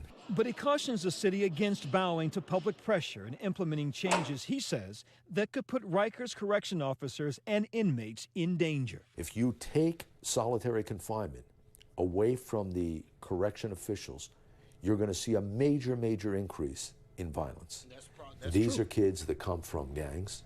These are kids that ran the streets. I think is very dangerous. So what would you do? What would be your suggestions to improve Rikers Island? I think you keep that. You charge the staff that violate the law, and they're locked up. It's not hard to imagine the life he might have led if he had made it. I have the medal hanging on my bed. You see it in the remnants of the life and the people he left behind, like Elizabeth Payams, a program director at Bronx Community College who worked closly with Khalif. She says she's working on getting Khalif his associate degree posthumously. It's for you. Thank you so much. What do you want the world to remember of your son? To remember him for the stand-up person that he was. He was a good person. The kind of person who turned down a plea bargain on principle, whose story may help save others like him. Pause it. That's a level of discipline right there. Yes, it is. That's a level of discipline right there. Yes, sir. Yes, it is. He turned down the so-called rewards of freedom. Mm-hmm. But that ain't us. We going to go spin up and be participating in all these wicked holidays because we looking for the pseudo reward. Mm-hmm. But the real rewards will come when we do what's right, and God going to give us the reward in the end. Mm-hmm. Okay? That's why I titled it, Discipline Now, and we will get the real reward later. Not this foolish BS type of reward that we are looking for. That brother right there, the Most High, hopefully the Most High will, I don't know how have mercy, have mercy on them. Yes, you understand what I'm saying? Because only the Lord knows. But it's a tragic situation, But it's a very powerful example, right, Deacon, like you said. Yeah. To hear these young men's stories, and make us aware that's what's going on in our nation, in Israel, and so that we could be, keen upon these things, that we can, there again, bring them back to where they need to be at, which is in the Bible, the book of our Father. Be disciplined according to law, statute, God's law, statute, commandment. Because that's what we all been missing at. Speaking with Captain Dakar, we've seen where our people can come together and put their monies together and do great things. We've seen that now through history. But then it fell to the ground. What was the missing pieces of the puzzle that they didn't have? Going back again, this Bible, the discipline. Exactly. Yes, sir. Right, and like I was about to, some of y'all probably picked up on what I was saying. I don't know the final days and hours of the brother, and it ain't one of those situations where you be on the cross and tell me, "Oh, I forgive" and all that. That's not what I'm saying. Right. I just don't know what the Lord is going to do with that spirit. I just don't know, because I don't know where he went before he died. So I don't know. I don't know if he repented. That I don't know. So I can't speak in ignorance of him. But I hope at some point that he got to find out who he was and repented before he did what he did there. Where are we at? I know you had another video as well, Deke. I know we spoke. This was a big thing that came out back about 3 or 4 months ago. We even had a movie night on it, but it was the Central Park 5. Yeah. Go ahead and drop that. So we can bring that video up as well. There again, another. But I'm gonna save this Constitution thing. I'm gonna deal with it the right way. I was kind of just trying to throw it in, but no, we're gonna do it the right way. Go ahead, Captain. So we just want to bring this video up as well. 30 years ago, the case of the Central Park 5 shook New York City to its core. Today, it stands as a cautionary tale of injustice, as Maurice Dubois explains. Kevin Richardson, 44 years old. Corey Wise. Raymond Santana. Yusuf Salam, 45 years old. Antron McCray. 5 men connected in a way few of us could ever imagine. Is there a day or a week or a month that goes by when you don't think about the whole episode that brought you together? It's every day, constantly. Probably my second or third thought. Even our conversations is different. It's not normal. Our conversations would be about prison, how we had to survive in prison. You've just met the Central Park 5, a name they came to share 30 years ago after a young white woman named Trisha Miley went for a jog in New York's Central Park. It was a brutal attack on a 28-year-old woman jogger. She was dragged down the bushes where she was beaten and sexually assaulted. The attack was an outrage and became a media sensation. Investigators quickly focused on a group of black and Hispanic boys who were in the park that night. Police say the gang of attackers was actually just half of a wolf pack of some 33 kids that committed There's some that name 7 again, other wolf pack, muggings you heard earlier it? that night. We are announcing the arrests of 4 males, all between 14 and 15 years of age. Let them curl. Eventually, the 5 teenagers were tried, convicted, and imprisoned for the crime they maintained they did not do.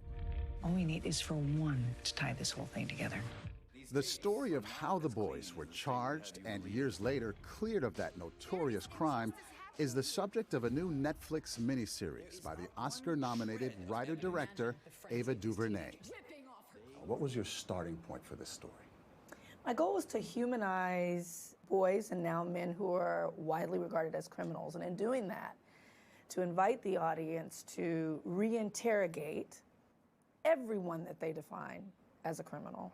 The series is called When They See Us, and DuVernay contends that what is seen all too often in criminal cases is race. I'm asking the question to everyone, what do you see when you see black boys? And that's a painful answer, because I know what the answer is for many people. It's exactly what these boys were called, wolf pack animals, criminals, so much so that they could be tossed aside on a case that was made from a complete lie. Kevin, Antron, and Raymond saw you messing around with the lady.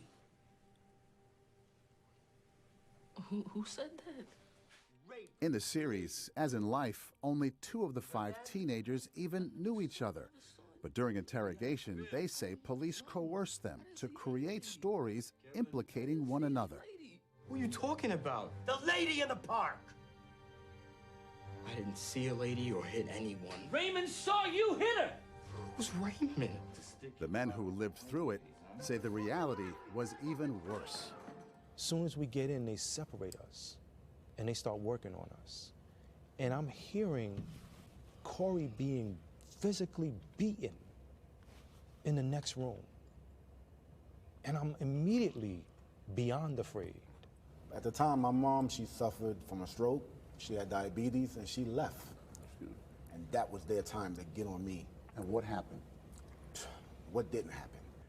We're 14, 15, and 16-year-old kids. Never been in trouble with the law, never had no police contact. These are seasoned veterans. This fight was fixed. I just kept telling the truth at first. They asked to speak to my father. My father left the room with them, came back in the room, he just changed. Cursing, yelling at me. And he said, tell these people what they want to hear so you go home. I was like, Dad, but I ain't do anything. The police yelling at me, father yelling at me. And I just like, all right, I did it. And I looked up to my father. He was my hero.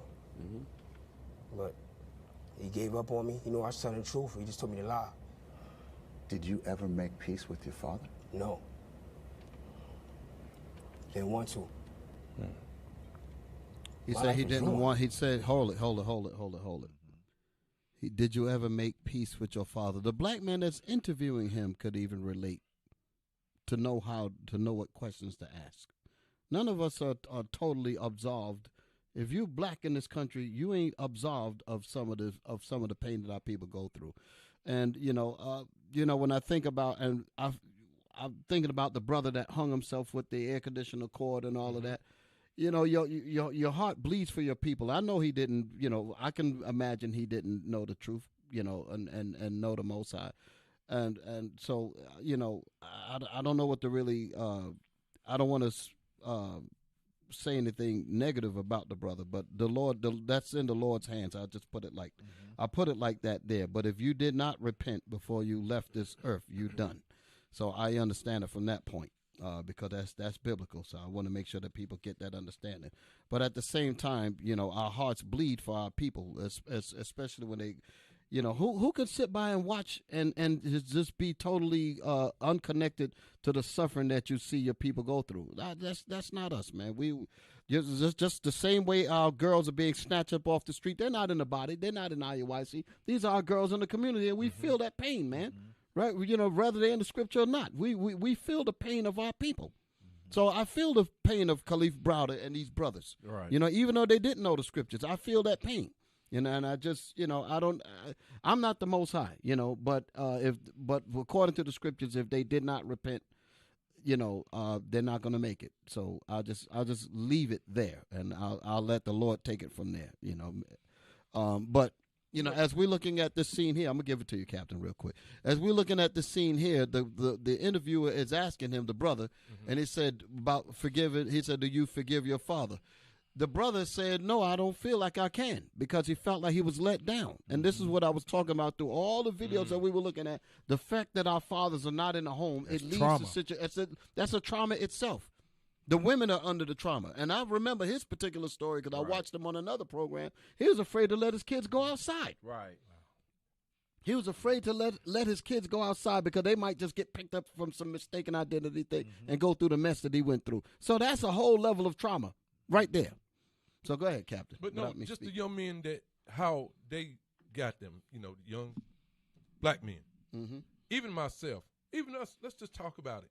Even I know, let's say for an example, like the sticker on my car, it might be about to expire.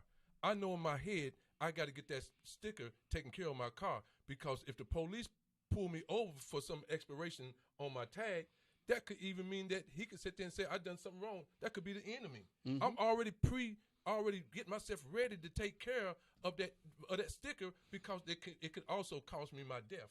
Yeah. I'm telling you that's driving while black. I mean, Yeah. it's just that simple. That's the trauma. That's the trauma that we live through. You know, I remember reading this book. I got this book called Two Nations, written by this Edomite, by the way, named Andrew Hacker, and he talks about the difference between black people living in this country and white people living in this country. He said when you black, you drive your car, you do exactly 55 miles an hour. Because you just that just stays in your mind because you know that there's somebody aiming for you all the time. But he said, but when you're white, you don't. That's not even an afterthought. You do 70 without even thinking about it. So he was making a point that the psychology in both is different. This is an Edomite speaking about this. You know, how much credit can you give that? Why in the world an Edomite got to write a book like that? And that ain't giving no real credit. We need to tell that story.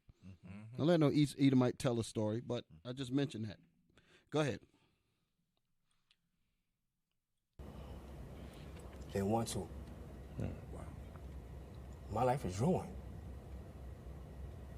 Why should I? He's a coward. Let me tell you right now, Corey, okay? This is very, very serious. None of the 5 ever admitted to committing the rape, but they did confess to being there. You know that other people say that you did. I know I did. They blamed each other, damning admissions, even in the absence of physical evidence. No blood on their clothing. The semen doesn't match. The DNA tests come back negative. There's nothing that links these boys to the crime. All were found guilty. 4 of the 5 served about 7-year sentences as juveniles, refusing early parole because it required admitting guilt. But the oldest of the group, Corey Wise, served time as an adult. In his 13th year in prison, Wise had a chance encounter with another inmate that would change the lives of all the men convicted of the rape. The resolution of this whole tragedy came from something that I don't believe is happenstance. It's a coincidence that borders on miracle. Matias Reyes spotted Wise in a prison yard. So he's just talking to me. Wow, you still here after all these years? I guess so. They'd met years before, and he began to feel guilty that Wise was still in prison for a crime Reyes had committed. He saw Corey and was like, he's still here? I gotta tell the truth. Reyes confessed that he alone committed the rape, offering details about the crime that only the assailant would know. His DNA was a match, and the men were exonerated.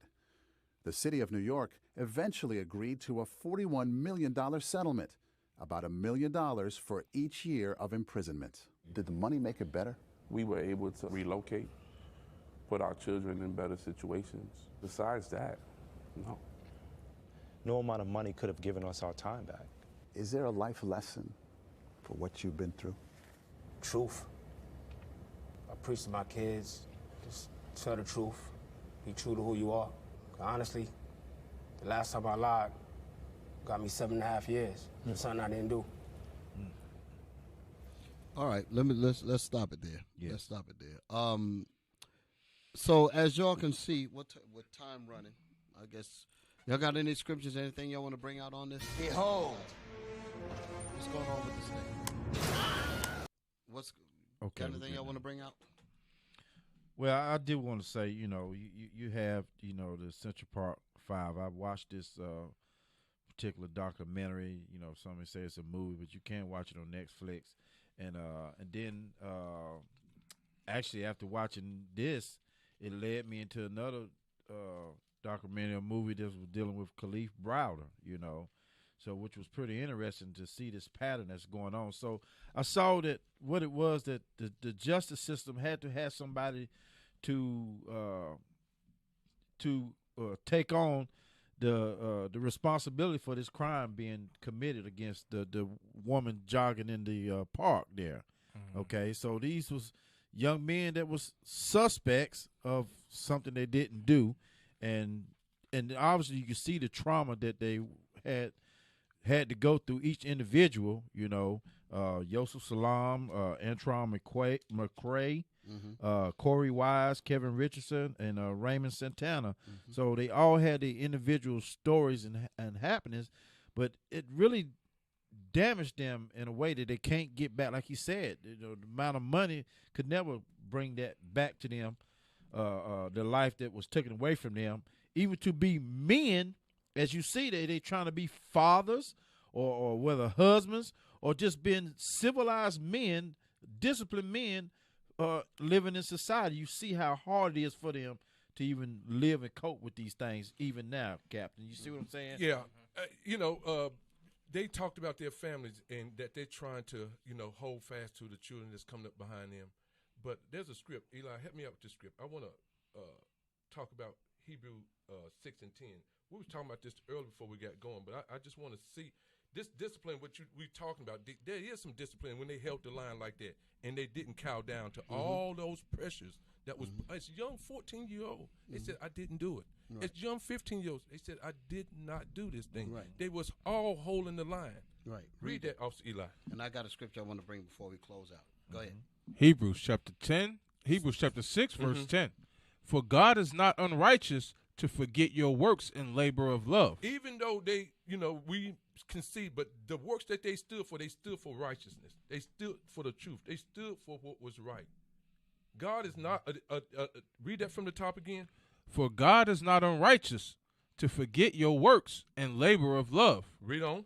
Which ye have showed towards his name, and that ye have ministered to the saints and do minister. That helps us. Even though that they went through, for them to hold the line and to hold up for what's right, that helps our people. Our people need to be shown what's right. And this gives us a chance to minister the gospel to our people. And this is our opportunity that we continue to do, minister to our people. But for them to sit there and hold the line like that, those young men, they was very young. And be hearing another young man beaten in the next room to you and still hold the line and say, hey, listen, I did not do this. I did not kill nobody. And they didn't have the truth. They didn't have the truth. So I get the point there. Now I want to get into something because I want to make sure that we leave this program with the right thought concerning situations like this here, because I don't want anyone to get the wrong idea. Give me Numbers chapter 25. I'm going to show you something. Numbers chapter 25, read 1 down. The point is in the 9th verse, but read 1 down, Eli. We're going to get this in because I want to bring this thing out. Because I want to make a good point, because there is an emotional tie, like I said, when we see our people go through these things. You understand? And the Lord is the one that deals with the spirits of our people. But I want to read this thing here. That's going to help. That's going to smooth out the bumps. Read. Numbers chapter 25, verse 1. And Israel abode in Shittim, and the people began to commit whoredom with the daughters of Moab. The Israelites, many of the Israelites began to commit whoredom with the people of Moab. Go ahead. Many of our men. And they called the people unto the sacrifices of their gods, and the people did eat and bow down to their gods. Read. And Israel joined himself unto Baal Peor, and the anger of the Lord was kindled against Israel. And the anger of the Lord was kindled against Israel. Do you think everybody in the nation of Israel was doing this? No. There was some that tried to do right. What? Keep reading. And the Lord said unto Moses, take all the heads of the people and hang them up before the Lord against the sun, that the fierce anger of the Lord may be turned away from Israel. That the fierce anger of the Lord may be turned away from Israel. The reason why I'm reading this is because I want to correlate it so you can get the proper understanding. You also had a situation where you had this wicked brother among us that was disobedient against the laws, against the commandment that Joshua had given that said that for us not to take the spoils as we were going through the land. A Negro among us took a Babylonian garment and hid it, and thousands of our people were dying. Okay, these people were fighting these people were doing the right thing, and they died. You understand what I'm saying? So I'm making a point that the Most High brings death regardless. Okay, go ahead. Come back to this here. Read. And Moses said unto the judges of Israel, slay ye every one his men that were joined unto Baal Peor. Read. And behold, one of the children of Israel came and brought unto him. So once that happened, all them heads hitting, a lot of people was like, okay, we ain't messing up. We gonna get ourselves together. But as that was going on, one Negro, go ahead, brought unto his brethren a Midianitish woman in the sight of Moses, and in the sight of all the congregation of the children of Israel, who were weeping before the door of the tabernacle of the congregation. And when Phinehas, the son of Eleazar, the son of Aaron, the priest, saw it, he rose up from among the congregation, and took a javelin in his hand, and he went after the man of Israel into the tent, and thrust both of them through, the man of Israel and the woman through her belly. So it killed both of them. Go ahead, read. So the plague was stayed from the children of Israel. Go ahead. And those that died in the plague were 24,000. So 24,000 Israelites died. Okay, I wanted to correlate that because we was talking about the brother here. They died, but they weren't all right. They were not all wicked. There was some righteous, a few, not many of them, because a lot of people were wicked back then. But you had a few of them that was trying to do right on some level. But the Most High killed all of them. So my point is that the Most High will put people to death, and he will have like the situation that we just saw with the brother there. But we have an emotional tie to our people to see them go through this. But the Most High will cause that spirit to die, and we can like you're bringing out, that is an example of a level of discipline that a lot of people with scriptures don't even follow. So that's just something for us to just pay attention to. All right, but I just wanted to make the point that that sometimes people die, and their death have to just be an example to the rest of us. Okay, so a rather tragic situation. And, like I said, if he wasn't in this truth, the Most High just took him. But that death, hopefully, it made some of us think, some of us think. So, I don't know. With that, anybody else have anything else to bring out? Well, I would say, I hope that people understood the point I was trying to make without going in the wrong direction with it. But go ahead, Captain. Yes, sir. I just wanted to also... if you visit in North Carolina, you actually can visit. We got 3 schools in the Carolinas. We have IUIC in Raleigh, North Carolina at 111 South Market Street, Benson, North Carolina, 27504. And then we have also IUIC Columbia, South Carolina at 1823 Gregg Street, Columbia, South Carolina at 29201. And right here in Concord, North Carolina, 300 Copperfield Boulevard, Concord, North Carolina, 28026. Okay. Anything else?